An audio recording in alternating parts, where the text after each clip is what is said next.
کوئی شخص خود سے کیسے آئیڈینٹیفائی کر لیتا ہوگا کہ مجھے جو خواب آ رہے ہیں یہ نفسیاتی عارضہ ہے یا پھر میرے جو خواب ہیں وہ نیچرل ہیں؟ یاسر بھائی خود سے نہیں کر سکتے. بیمار خود سے نہیں بتا سکتا اس کو کیا بیماری ہے. ہاں بیمار ڈاکٹر بھی ہے نا، ڈاکٹر بھی اگر بیمار ہو جاتا ہے تو اس کو ایک سیکنڈ اوپینین لینی پڑتی ہے، کیونکہ وہ تو ان اسٹیٹ آف بیماری ہے، پرٹیکولرلی نفسیاتی بیماری. فزیکل بیماری تو سمجھ آ جاتی ہے ڈاکٹر کو کہ جی مجھے بخار ہو گیا، نزلہ ہو گیا، ٹیسٹ کراؤں گا، پتہ چل جائے گا ٹائیفائڈ ہے، نمونیا کیا ہے، رائٹ. سائیکولوجیکل ڈس آرڈرز میں ڈاکٹر بھی اگر سائیکائٹرسٹ کے ساتھ بیماری، سائیکالوجسٹ بیمار ہو جاتے ہیں یا پھر ان کو سائیکولوجیکل ڈس آرڈرز اسٹیبلش ہوتے ہیں. ان کی سرٹن سنڈرومز ڈیزیزز ہیں جو سائیکالوجی نے بھی رجسٹر کی ہوئی ہیں کہ ایک سائیکالوجسٹ کن کن نفسیاتی بیماریوں کا میں پڑھ سکتا ہے، اس کو کون کون سی بیماریاں لاحق ہو سکتی. اگر کسی شخص کو کسی قسم کی ایسی نفسیاتی معاملات، چاہے بیماری ہو نہ ہو، اس کو پہلا کام ہی یہ کرنا چاہیے کہ وہ کسی سے، اس کو کسی ریلائبل سورس سے، کسی ریلائبل دوست سے اس کو کنسلٹ کرے. اسی وقت پڑھا لکھا سمجھدار دوست بتا دیتا ہے. میرے اپنے ڈاکٹر دوست ہیں کچھ، جن کو، میں ڈاکٹر نہیں ہوں، میں نے ان کو بتایا تھا کہ تم فلاں ڈس آرڈر کا شکار ہو، اور اگر تمہیں شک ہے تو تم اپنے مطلب کے سائیکالوجسٹ کے پاس جا کے ویریفائی کر. اور واقعی ہی ہوا، اس کو دوائیاں بھی پرسکرائب ہیں. لیکن اب بیمار ہی نہ مانے کہ میں بیمار ہوں، بیمار کہے کہ یہ میری، یہ تو باعث فخر تھی. او بھائی، باعث فخر ہوگا تمہارے لیے، ڈاکٹر کے پاس جاؤ، تمہیں بتا دے گا یہ باعث فخر ہے یا باعث علاج ہے. اچھا، اب نہ چاہتے ہوئے بھی ہمارا موضوع تو آگے کچھ اور تھا، یہ بات خواب کی طرف چل پڑی ہے. تھوڑا سا نا زوم کرتے ہیں ڈسکشن کو، اور وہ یہ ہے کہ میں اکثر یہ سوچتا ہوں کہ کوئی شخص جس بھی مذہب سے تعلق رکھتا ہوگا، ٹھیک ہے، اس کو جو اسپرچل ڈریم ہے وہ اپنے مذہب کے مطابق آتے ہیں. مطلب زیادہ تر لوگوں کو، ہم میجورٹی کی بات کر رہے ہیں. اب وہ جو اس کو ڈائریکشن مل رہی ہوتی ہے، بہت سارے لوگ دیکھیں، جیسے ہمارے اسلام میں ہمیں اگر کوئی اسپرچل ڈریم آتا ہے تو وہ ایک انڈیکیشن ہے، اور ہم اس کے مطابق، جیسے بھی آپ نے اب تھوڑی دیر پہلے بھی کہا کہ یہ ایسا بھی ہو سکتا ہے کہ کسی شخص کو یہ اشارہ ہو کہ وہ اپنی اصلاح کر لے، تجدید کرے کچھ، تو اس مذہب کے پیروکار کو اس مذہب سے ریلیونٹ کو خواب آتا ہوگا، تو کیا اسے پھر وہ فالو کرنا چاہیے ایز اٹ از؟ کیونکہ ہو سکتا ہے وہ تو پریکٹس ٹھیک نہ ہو. پتہ نہیں میرا کوشچن آپ سمجھ سکے ہیں یا نہیں. جی جی، جو مجھے سمجھ میں آیا، سوری. لیکن پہلی بات کہ روح کا یا جتنی بھی ہماری باطن سائیڈ ہے، ان سب کا ایک ہی مذہب ہے. صحیح. چاہے وہ مسلمان ہے، کرسچن ہے، یہودی ہے، ہندو ہے، بدھسٹ ہے، سکھ ہے، جو بھی ہے. اگر وہ کسی خالق کے ہونے پہ یقین کرتا ہے، اس شخص کا گھرانہ جو بھی ہو، پرورش جہاں بھی ہوئی ہے، اس کی باطن ایک ہی مذہب پہ ہے.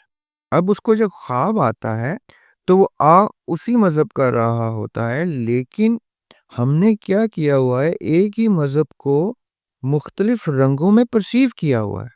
اصل میں کوئی ہندو نہیں ہے، کوئی کرسچن نہیں ہے، کوئی مسلمان نہیں ہے. یہ سب کے سب لوگ ایک خالق کی مخلوق ہیں.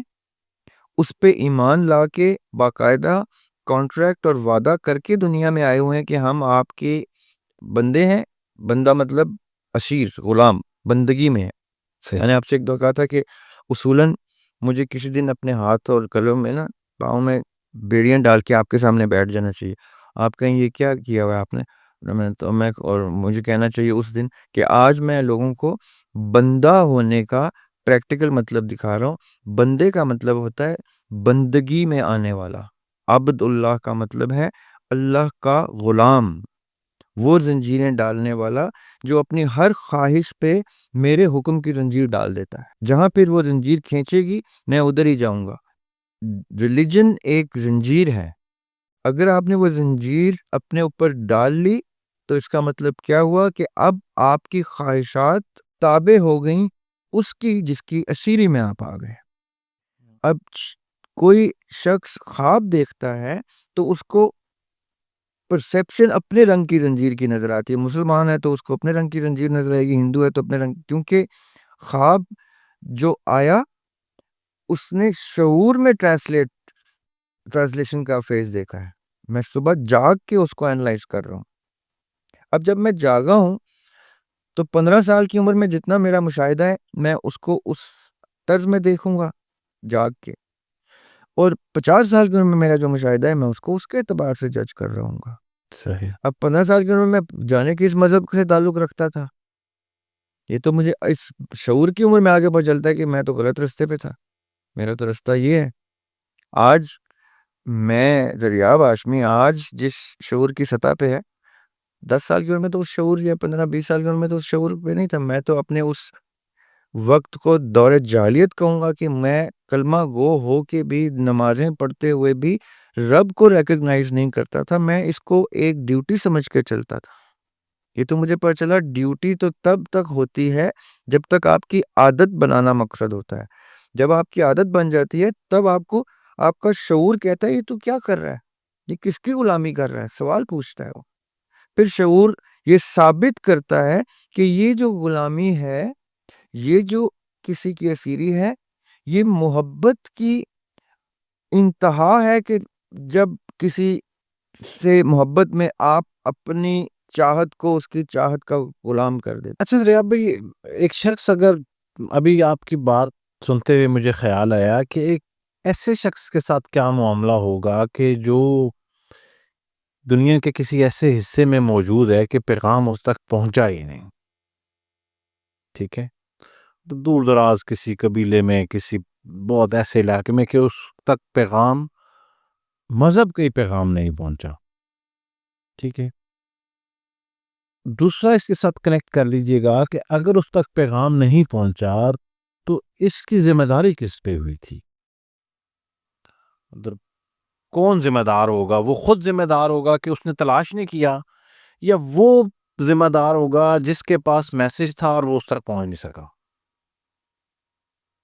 ایسے بھائی آپ نے وہ سوال کیا ہے کہ اس کے جواب میں نا آپ کی آڈینس کا ایک مخصوص حصہ بڑے خطرناک کامنٹس ضرور پوسٹ کرے گا. اچھا, اس کے جواب کے بعد صحیح. اور اس کے جواب میں آپ کے پچھلے ایک سوال کو اٹیچ کروں گا جس میں آپ نے کہا تھا کہ اگر کوئی شخص اس طرح کے خواب یا معاملات دیکھتا ہے تو وہ کیا کرے. یہ جو یتیمی ہے نا یاسر بھائی, ٹھیک ہے, میں اس کو یتیمی کا نام دیتا ہوں کہ پاکستان, ہندوستان, بنگلہ دیش, جو ہمیں اردو میں سمجھ سکتے ہیں, جہاں جہاں پائے جاتے ہیں, ہم سب یتیم ہیں. ہم اتنے بیچارے یتیم ہیں کہ ہم یتیم ہونے کو تسلیم بھی نہیں کرتے. کئی دفعہ ہوتا ہے بچے اپنے, ان کو نیوز دینا کہ باپ فوت ہو گیا تو وہ کہتے ہیں میں نہیں مان سکتا, کیونکہ بہت چھوٹے ہوتے ہیں, کہتے ہیں نہیں میرا باپ نہیں مر سکتا, اللہ میاں میرے ساتھ ایسا نہیں کر سکتے. ہم بچے کو کیا کہتے ہیں کہ بچہ ہے اس کو بولنے دو, جو بول رہا ہے اس کو ڈانٹنا نہیں اس بات پہ, اللہ تعالیٰ جانتا ہے وہ معصومیت میں کیا ہے. ایسا ہی ہے نا, صحیح. ہم ابھی تک وہ معصوم بچے ہیں, اور اسی معصوم بچے سفید داڑھیوں کے ساتھ بزرگی میں مر جائیں گے اور تسلیم نہیں کریں گے کہ ہم یتیم ہیں. اللہ تعالیٰ کا میسج ایک شخص کو دنیا کے کسی خطے میں آ گیا ہے اگر, تو وہ خلیفۃ الارض بن گیا ہے. صحیح.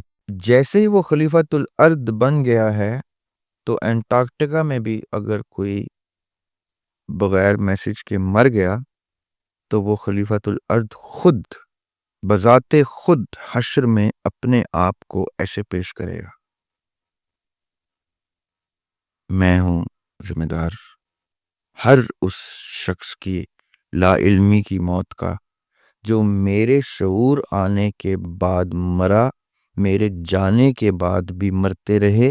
ان سب کا ذمہ دار میں ہوں, کیونکہ مجھے شعور آ گیا تھا, مجھے میسج آ گیا تھا, حق عیاں ہو گیا تھا میرے اوپر. اب اس کو نظام کی پدرانہ شفقت دینا میرا کام تھا تاکہ کوئی یتیم نہ رہ جائے.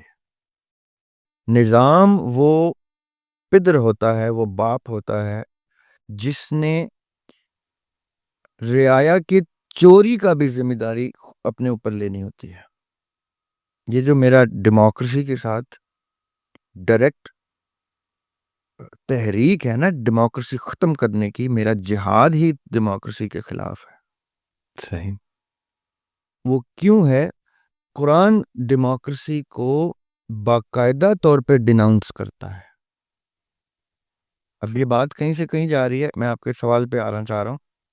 اس وقت اگر ونیزویلا میں یا پرو میں کوئی شخص مر گیا ہے نا نان مسلم، تو یاسر بھائی میں پھنس گیا ہوں، دریاب ہاشمی پھنس گیا ہے، اور کوئی میں کسی کا نام نہیں لے رہا، کیونکہ مجھے پتا چل گیا ہے کہ میں پھنس گیا ہوں. جس پہ حق عیاں ہو جاتا ہے وہ ذمہ داری لیتا ہے. میرے والد صاحب کا ایک شعر ہے، دیکھوں گا کس طرح سے کسی کو عذاب میں، دیکھوں گا کس طرح سے کسی کو عذاب میں، سب کے گناہ ڈال دے میرے حساب میں. اگر ادیم ہاشمی کی یہ بات پوری ہو گئی، اگر ادیم ہاشمی کی یہ دعا قبول ہو گئی، تو ہم سب کی چھٹی ہے، ہم جنت میں ہیں. یہ میں آپ کو گارنٹی کے ساتھ بتا رہا ہوں. اللہ تعالیٰ کا انصاف بڑا سیدھا ہے. اللہ تعالیٰ نے اگر دعا قبول کر لی تو ادیم ہاشمی ان سب سختیوں کو لے کے ذمہ دار کھڑے ہوں گے، اور ہم منہ دیکھتے رہ جائیں گے کہ ایک شخص کو شعور آ گیا تھا تو اس نے کیسے جانے سے پہلے اپنا میسیج اکراس کر دیا. اس وقت جو شخص بھی بے عقیدہ جا رہا ہے، ذریعہ ہاشمی اس کا ذمہ دار ہے. پبلکلی میں آپ کو بتا رہا ہوں. کیوں؟ کیونکہ ذریعہ ہاشمی پہ واجب تھا کہ یہ شعور آنے کے بعد ذریعہ ہاشمی تحریک چلاتا اور اس نظام کو لے کے آتا جو نظام یہ کہتا ہے کہ چوری کی ہے، ہاتھ کاٹنے لگے ہو، کیوں چوری کی ہے؟ حضرت عمر رضی اللہ تعالیٰ عنہ کی بات کر رہا ہوں. ان کے سامنے ایک چور کو لایا گیا ہاتھ کاٹنے کے لیے. بائی دا وے جو یہ کہتے ہیں نا کہ ان کے دور میں قاضی مولا علی تھے، اسی قصے سے وہ بات فضل آؤٹ ہو جاتی ہے، کیونکہ فیصلہ حضرت عمر سنا رہے تھے. حضرت عمر رضی اللہ عنہ نے کہا کہ کیوں چوری کیا، کیا چوری کیا؟ پتہ چلا روٹی چوری کی. انہوں نے کہا تم نے روٹی کیوں چوری کی؟ انہوں نے کہا میں 2 دن سے بھوکا تھا. تو حضرت عمر نے کہا پھر میرا ہاتھ کاٹو. صحیح. اس کو روٹی پہنچانا میرا فرض تھا. I instigated that crime. I am the culprit. سوچنے والا، شعور والا اس سطح پہ اپنے آپ کو ذمہ دار ٹھہراتا ہے. نظام کیا کہتا ہے؟ جیسے کہ میں نے ابھی آپ کو قصہ سنایا خلیفہ وقت کا، انہوں نے کہا رعایا کی چوری کا ذمہ دار بھی میں ہوں. نظام کہتا ہے امیر ذمہ دار ہے تمام رعایا کی اعمال کا، ان کی خوشحالی کا، ان کی سیکیورٹی کا، ان کی دنیا کا، ان کی آخرت کا، ان تک میسج کھل کے بیان کرنے کا، ان کو سیدھے رستے پہ لانے کا، صراط مستقیم پہ لے کے آنے کا. کون ذمہ دار ہے؟ ایک شخص. یعنی وہ اگر مر رہے ہیں غلط، ایک شخص پکڑا جائے گا. اور ڈیموکریسی کیا کہتی ہے؟ وہ ایک شخص آزاد ہے، سارے ووٹر پھنس گئے، اور سب ووٹر کہتے ہیں قبول ہے، انگوٹھے پہ لائن بھی لگوا کے کہتے ہیں اسی ووٹ پا کے آئے. تسی ووٹ نہیں پا کے آئے، تسی اپنی اگ پکھا کے آئے ہو. اب اس میں جب پکنا تو یاد کرنا کہ نظام کی اتنی خوبصورت چیز تھی. یہ وہ یتیمی ہے جس کی میں بات کر رہا ہوں کہ کسی کو خواب آیا اور اس کو یہ نہیں پتا کہ میں نے خواب کا کیا کرنا ہے. نظام ہو تو باشعور لوگ ان سے آپ پوچھیں گے جا کے. آقا علیہ الصلوۃ والسلام فجر کی نماز پڑھاتے تھے، اس کے بعد مسجد میں بیٹھ جاتے تھے اور کہتے تھے اپنے خواب سنا، میں تمہیں اس کی تعبیر دیتا ہوں. کون سا اس وقت کسی قسم کی بڑی پوسٹ کے آدمی کا نام ذہن میں لے آئیں، وہ اپنے بچے کے خواب کا جواب نہیں دے سکتا. ان سے 2 آیتیں کہہ دینا پڑھ دیں تو ان سے 2 آیتیں نہیں پڑھی جاتی.